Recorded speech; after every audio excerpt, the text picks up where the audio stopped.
so I'm here with Jeremy Hall, who just happens to have the same little sister copy that I got. We bought it on the same day. We both have similar jobs. Are we the same person, Jeremy? I'm increasingly concerned. It's a little weird. It's a little weird sometimes.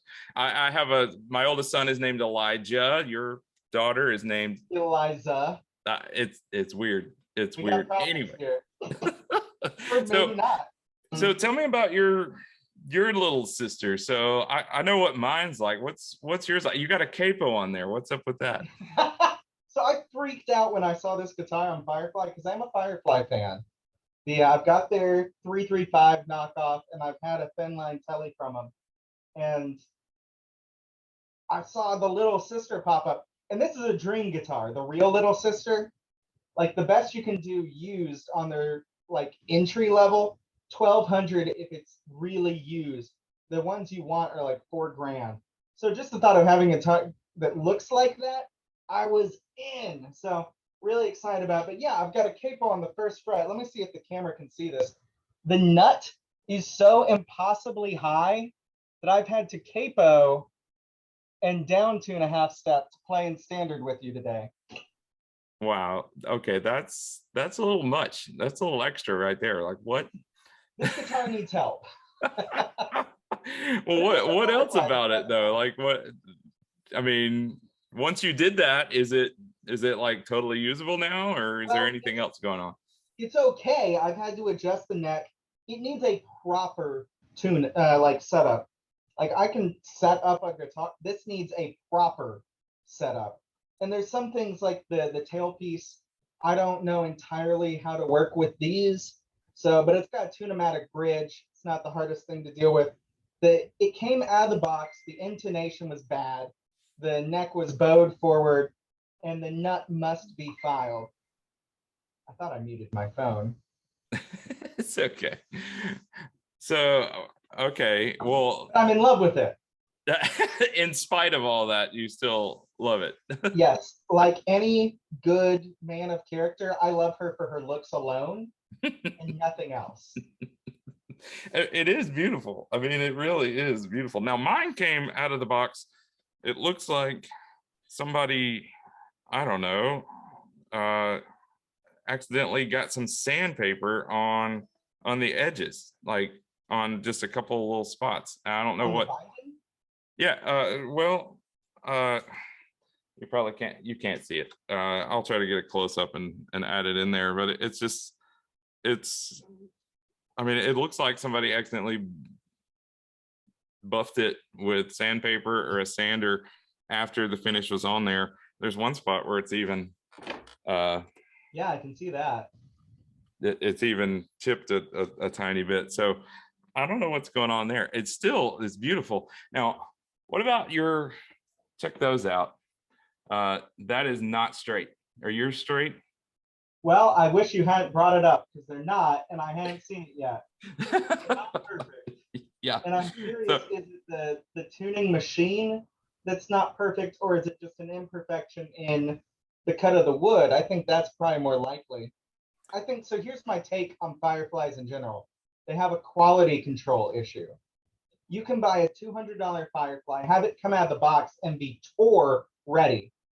My 335 came out of the box, and I played it. I got it on a Friday. I played it at church on Sunday, and it was pretty much ready to go. Now I put work into it, which is what you should be ready for if you're going to buy a Firefly as like a working musician. As a bedroom first guitar, I mean, these are perfect, absolutely ideal.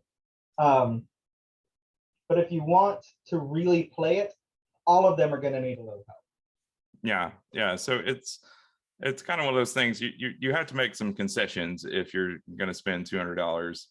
You know, it's not going to be perfect. But you know, how much more? That's the question, though, right? Like, how much are you willing to put into a $200 guitar to get it where you want it? Mm-hmm. And you know, the look of this doesn't bother me. I haven't tried to change the strings yet. I remember my first guitar had a headstock like this, right, and it was a nightmare to change the strings, but maybe that's because I didn't know what I was doing. my first guitar was a classical. I've still got that one. And yeah, changing the strings is a pain. So we'll have to see. Yeah, the nut on mine is just fine. It's got one little like where the finish kind of dripped over or something onto the nut, but otherwise I mean it's right on. I like it came out of the box with, I didn't have to adjust the truss rod, and I mean we're talking, let me measure it here with my trusty Ernie Ball kit. What do we got? There it is. Okay, yeah, it's 1.75 millimeters is the action that out of the box. So Yeah, mine's more than that. I've got a one size pick, and it just right through there. So I have, since taking it out of the box on Tuesday, so I've had it for 4 days. I've adjusted the truss rod. I've tightened a bunch of stuff. I've messed with the bridge to get it playable, but I've ordered new pickups, and I'm just gonna give it to my luthier. So here's the pickups. Give it a full setup. You put the strings on it the first time, and then it'll be beautiful. yeah, yeah. Well, and you're gonna have them follow the nut too. Yes. Oh gosh, that has to be fixed. It is unplugged. Look at this. So without the capo, I am down a half step to fret an E chord. If you're gonna fret the first fret, it's a half step bend. Wow. From fretted to not fretted. So that should be an E. They're so far out, it's insane. To like drop an F, it's just not gonna work. You can hear the bend. Yeah. And it takes an immense amount of work. Wow, that's crazy. Yeah, but at least it's not a full fret or a full nut replacement. So like it should just be filed off the bottom. Yeah. It doesn't bind, and they're well spaced. Like the nut is fine, it's just too tall. Yeah, that's just a random thing. Mine has a high fret on the 14th. So like, I'm going up here. Everything's fine. Right there. Yeah, and it's subtle, but I could pay to have somebody level it off. I'm not sure I want to. It's a pretty easy fix, I think. On other guitars, I've taken a screwdriver and like pushed down on it, and I've tried that, and you can go too far. You can screw it up, and then you have more frets to fix, so you have to be careful with that. But it doesn't seem to have worked on this one, so I'm gonna have to sand it or file it or something. Yeah. I've got a dead spot on the 12 of the 3. Yeah. Have you ever tried to find those high frets? Do you know the 3 fret technique for that? Yeah, with like a credit card. Yeah, you can get a credit card or one of these string gauge things. You want to be 3 frets apart, and then you just see if it rocks. If it makes sound, then there's a high fret that's in the middle there. It shouldn't make any sound. You want to make sure the truss rod's straight first, but let's see if that. So I got like no sound. That's fine. Oh, yep. You hear it? Yep. I mean, can you hear that? Yes, it's impressive that the microphone picks that up. That's bad. That's a bad sign. Yeah, so that fret is way high. You can't see it. You would think you would be able to see that by looking at it, but you can't. So I don't know wait, is it? Yeah, I don't know. Anyway, have you ever buffed frets? Have you ever done that? It's super easy.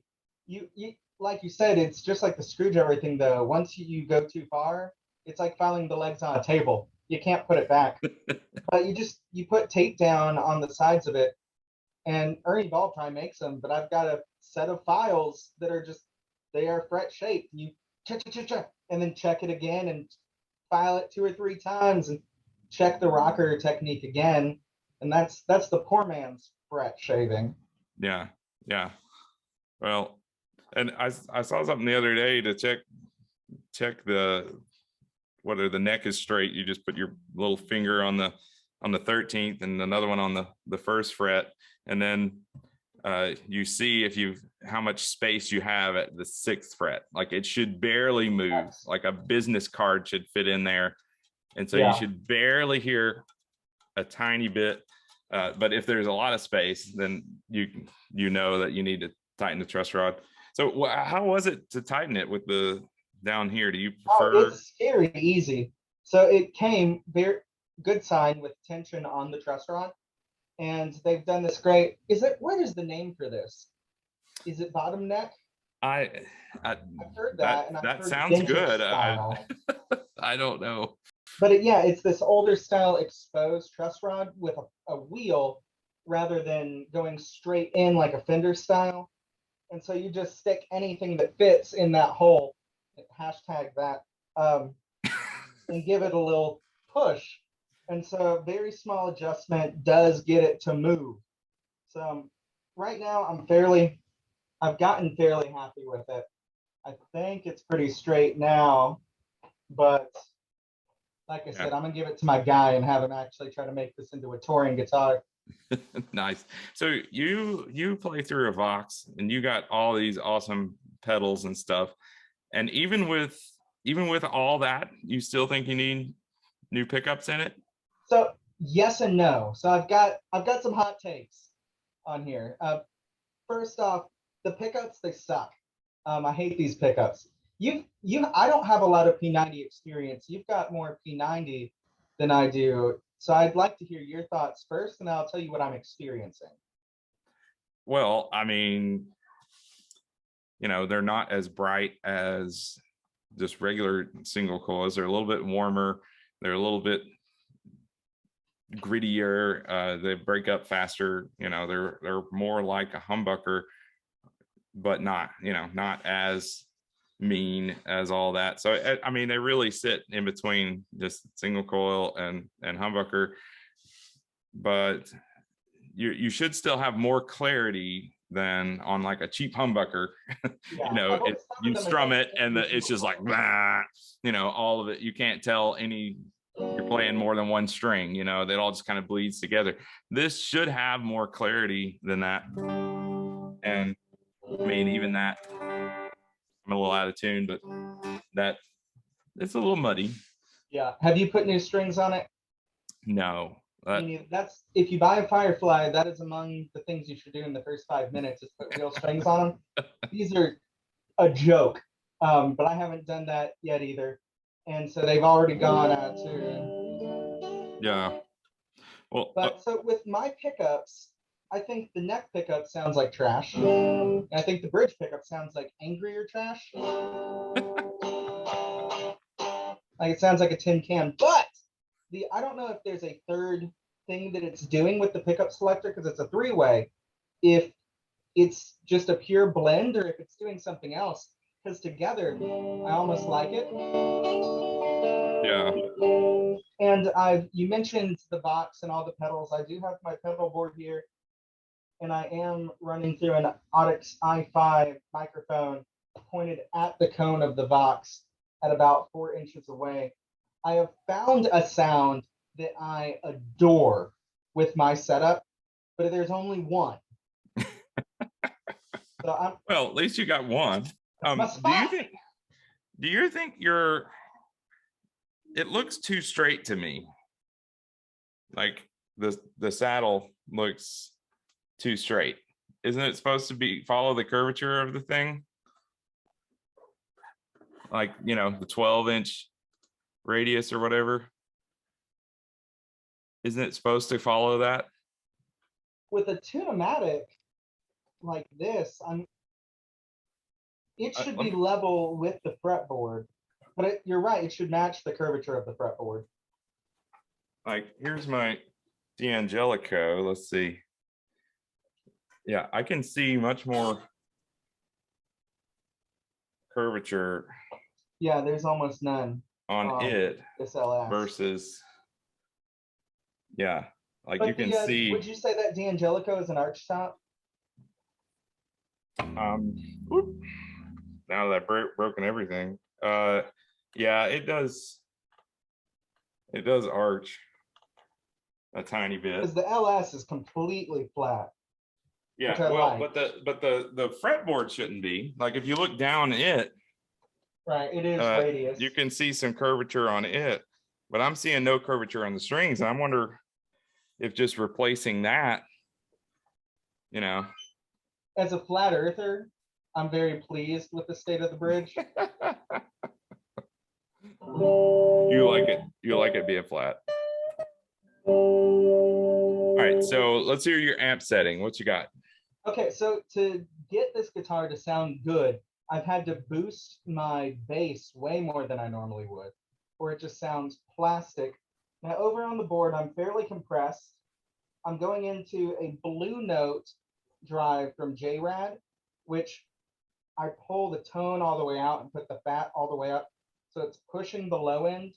And without other things going on, it would kind of give you an underwater sound, which is how I use it. Now, the real secret sauce to this setup and what gives the guitar life is I've got a Pog 2 over here. And the dry signal is at unity gain. 1 octave up is a touch above unity, and 2 octaves up is a touch above that. And so I've got, it's not chorused because it's not spaced out, but it's still doing that. There's 3 guitars here. And from there, I'm gonna pull the reverb out, but I'll slap it on in a minute. I've got a brightening reverb that I really like. So with that drive and the Pog, it sounds alive.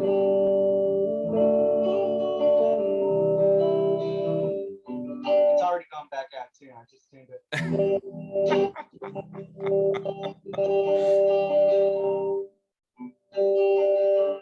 And so the hot take is if you need all that to sound good, there's no character in this guitar. This guitar has no soul. And so I'm gonna have to, I've bought soul that I'm adding to the guitar. So there are new pickups on the way, and it's gonna have to be a full setup. And then maybe it won't necessitate the use of $2,000 worth of toys. Yeah. Well, I mean, I had a little trouble. My plug-in, I'm playing through Tone King Imperial to like the plug-in for Neural DSP. So you know, like the $100 version, and it took some tweaking. Like, you know, most of my guitars, Fender, Gibson, Squire, whatever, I just plug in and it sounds, they all sound good on like one setting. Right. I don't have to mess with it. But this, I had to mess with it a little bit. I mean, it is a different kind of guitar. Like, yeah, that's worth saying that this is a like 20s style parlor guitar made electric. And so with this sort of tailpiece, and it is a shortened scale length. Have you tried to get any vibrato out of that yet? Oh no, I have not. Yeah, just push on the. I'm kind of into that. So it's like the opposite of palm muting. Yeah, it's like the poor man's Bigsby there. Nice. That's pretty cool. I've got a Les trim on one of my Les Pauls, and I take the bar out, and I'll just smack where the bar goes as like a arcade button trim. This sort of does the same thing. Yeah, yours is having a hard time with the tuning there. Yeah, it's rough.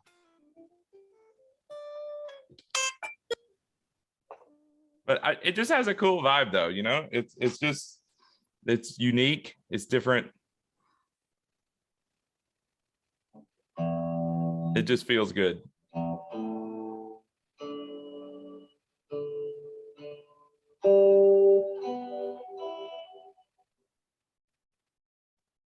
It is an extremely comfortable guitar. I really like this neck. It's not as, I don't think it's as deep as the 338 for you Firefly folks, but it's wide. It's like an acoustic guitar neck.